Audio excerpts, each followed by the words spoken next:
So we talked about your grandparents and all that. Do you have any other memories as a child that would relate to Louisiana culture? Because that's probably an important time to get attached. Yeah, absolutely. So again, elders, spending time with elders and just visiting old people. My dad always brought me to visit his aunts and uncles, which would be my great aunts and uncles and their kids, extended family. I did a lot of that when I was growing up with my dad, with my grandparents too. I spent a lot of time with them on the weekends. I still do. They're in their 80s.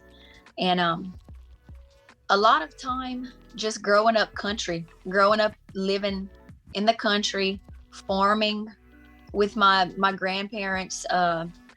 They had a little farm. They would grow snap beans and mustard and cucumbers, and we'd go over there and help them pick and plant and cut okra. And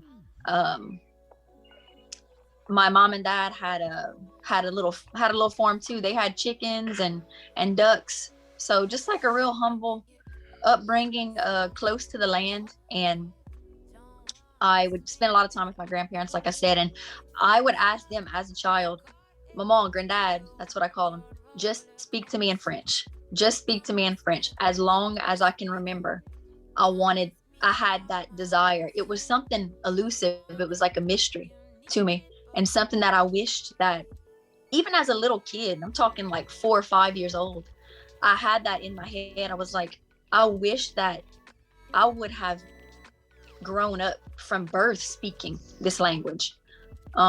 My dad worked. My dad speaks French. My grandparents taught all their kids French.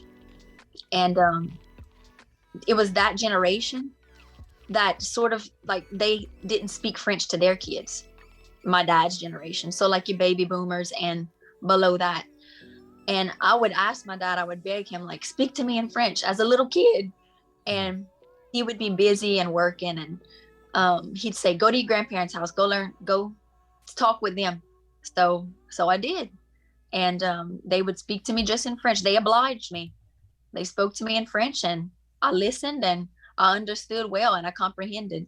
I couldn't always respond as elaborately when I was little, but I understood every word.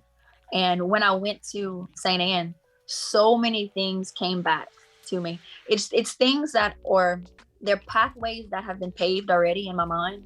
And when I went there, they woke up because I walked back. My mind walked back on those same pathways.